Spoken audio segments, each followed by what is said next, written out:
beloved, Boss Mike, Cervera.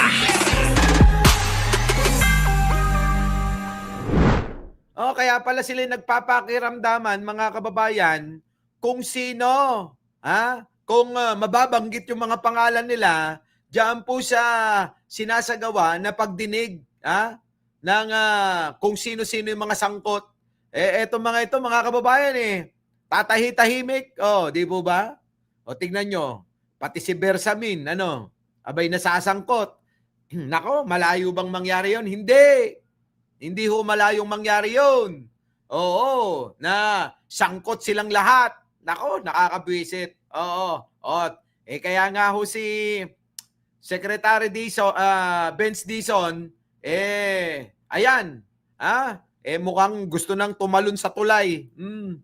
Emotional breakdown na si DPWH Secretary Vince Dizon dahil sa sobrang bigat ng korupsyon sa mga flood control project. Grabe, hindi nga lang sa corruption sa flood control yan, marami pang iba. Nasa frontline ng balitang yan si Ian Suyu. Totoo naman baluga, di ba? Nasa simulang bahagi pa lang daw tayo ng laban. Ito ang giniit ni Public Works Secretary Vince Dizon, kaugnay ng malawakang korupsyon sa mga proyekto ng DPWH. Sa sobrang lala nga raw ng korupsyon, napasambit ng ganito ang kalihim. Dapat nga sabihin ko sa inyo, muntik na akong tumalon dun sa tulay na hindi natapos ng 8 years. 8 years. Alam mo, Secretary, huwag ka nang magdadrama ng ganyan. Oo, huwag ka nang magdadrama na tatalong ka na sa tulay. Kung gagawin mo yun, dapat wag mo na sabihin, gawin mo na lang. Oo. Kasi mga kababayan ko, yung mga ganyang style, mababahiran Mababahiran ho na parang hindi ka seryoso sa ginagawa mo dahil imposible naman talagang gagawin mo na tumalon ka, no? 'Di ba? Wag ka na magdrama at wag mo nang gayahin yung mga DDS. Oo, ayaw ng Pilipino 'yan. Tuloy-tuloy mo lang yung trabaho mo. Oo. Para hindi ka, madudungisan ka Overwhelming na masyado to I'm emotional here because the gravity of this problem is unthinkable. I'm telling you right now. Unthinkable ito. Grabe. Grabe na nga talaga So ano pang gagawin Nandiyan ka na, ayusin mo na. Nandito pa lang tayo sa pananagot. Part 1 pa lang tayo. Pananagot. Hanggang ngayon, wala pa rin kinakasuhan. Wala pa rin nakukulong. Bilis-bilisan mo. Sa ngayon, 10 opisyal ng DPWH ang pinagpapaliwanag ni Dizon dahil sa marangyang pamumuhay at substandard projects. Ang ilan sa kanila, nabuking na nandodoktor umano ng mga dokumento. Eto, isa pa to. Tulad niyan, kung sino-sino dinadamay mo dyan, hindi ka naman sigurado. Yung iba dyan, bagong-bago lang na mga nakaupo. Tapos dinadamay mo. Aralin mong maigi, Vince Dizon, Kasi baka mapahiya ka dyan, Marami ko kasing mga kababayan na mga pangalan na hindi pa kumbaga bagong-bagong pasok pa lang sa kanilang trabaho, nadadamay, mga kababayan, dahil mukhang hindi rin pinag-aaralan ni Vince Dizon yung kanyang mga tao na nababanggit. Mukhang kung ano lang ang sabihin ng kanyang tauhan, yun lang din yung binabanggit. Nako, Vince Dizon. Kasama dyan ang mga regional directors ng NCR, Central Visayas at district engineers ng ilang lugar. Maluluhong mga pamumuhay. No, meron pa kami nakita dito na gumagamit pa ng mga chartered airplane. Kung hindi sila sumunod, makakasuhan sila administratively and even criminally. Bilis-bilisan mo na. Kasuhan mo na lahat. Para matapos na, di ba? Kahit nga si Gov. Johnny Pimentel, yun nga yung sinasabi ko kanina. Napakaraming mga magagarang mga sasakyan. Nako, Diyos ko po, talaga naman. Bakit kasi kailangan ipakita pag malaki pa nila, no? Kung ayaw nyo na ng ganyan, lumayas na kayo sa gobyerno. Wag na kayong tumakbo bilang congressman, senador, o ano pa man, gobernador, mayor. At manahimik na kayo sa buhay ninyo. Hindi yung nandiyan kayo, panay ang flex ninyo ng mga magagarang sasakyan, magagarang bahay, at mga ari-arian. Huwag nyo nang hintayin yung mangyari sa inyo, Ah. yung nangyari kay Alcantara, kay Hernandez, Nako. kay Mendoza, et al. Binigyan sila ng 5 araw para magpaliwanag. Kahapon lang nang aminin sa Senado ni dating DPWH Bulacan Assistant District Engineer Bryce Hernandez na lahat ng proyekto nila mula 2019 ay substandard. Bryce, sinasabi mo, lahat ng proyekto ninyo substandard? Ah. Opo, Your Honor, kasi lahat po ito may obligasyon na kailangan itago.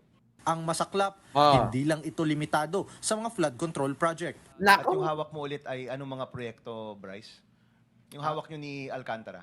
Meron pong mga flood control structures, meron pong mga building, meron pong mga kalsada. Pati Your classroom, Honor. kasama dyan, no? Kasama po, Your Honor. So lahat yan substandard.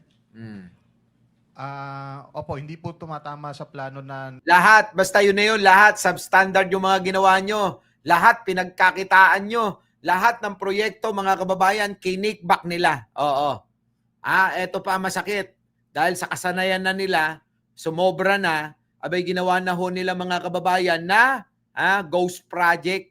Oo. Dahil nakakalusot nga naman ng maraming beses, hindi ho nagkasya sa kanila yung kinikita nilang 20%, 25%, 30%.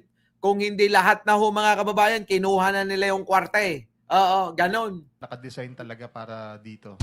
Ang mga isiniwalat na yan ni Hernandez, nakapanlulumo para kay Dizon, pero hindi na raw niya ikinagulat. Sa lahat ng mga nakita namin, hindi ako nagugulat dun sa sinabi ni Bryce Hernandez. Pero, tingin ko hindi lang to First District of Bulacan. We have no choice. Ba't pa parang nakatutok lang kayo sa Bulacan? Buong Pilipinas yan. Ito naman si Vince Dizon, no? Buong Pilipinas yan. Problema. Oo, lahat yan. We have to fix them. Kanina naman, ininspeksyon ng DPWH at ng Independent Commission for Infrastructure o ICI ang palyadong pumping station sa Tondo, Maynila. Yan na nga yun. Yung kagabi mga kababayan, yung pumping station na yan, na proyekto pa ni Digong, hanggang ngayon hindi pa rin napapakinabangan. Taong 2017 nang simulang pondohan ang pumping station na ito. Yun nga lang, lagi naman daw nasisira at hindi napapakinabangan ng mga residente. Ang malala pa dyan, mas tumindi raw ang pagbaha dito sa Tondo, Maynila. Kung hindi nga gumagana, syempre lalong magbabahayan mga kababayan. Anyways, ay nako, eto ho mga kababayan ko, no? Mula pa yan mga kababayan sa mga nakaraang mga administrasyon, mga magnanakaw na yan. Kaya nga ho mga kababayan, ngayon si Pangulo naman, lagi ko itong sinasabi, ikaw na, Pangulong Bongbong, ang siyang nanguna, nag-expose ng mga pagnanakaw na ito, abay, dapat, Pangulo, merong mga managot, merong mga mapakulong, merong mga dapat na mabitay, dapat kung kinakailangan, bitayin. Hindi magtitino ang bansang ito. Dahil talagang lubog na lubog tayo sa korupsyon. Halos lahat mga kababayan magnanakaw. Maniwala kayo. Oo. Lahat magnanakaw. Yung mga nababanggit yan, huwag niyong tanggalin na hindi mga nagnakaw yan. Yung bang dahil kakampi ni Pangulo, ililigtas ninyo. Gagawan nyo ng pangangatwiran para sabihin na hindi sila magnanakaw. Mali ho yan. Huwag tayong maninino kapag magnanakaw ang pinag-uusapan. Huwag tayong maninino. Tandaan nyo, kahit sino dapat managot. Kahit kakampi pa ni Pangulo, kahit kamag-anak pa ni Pangulo, kapag magnanakaw, dapat managot. Yon, hanggang dito na lang. Maraming salamat po. Our beloved Boss Mike.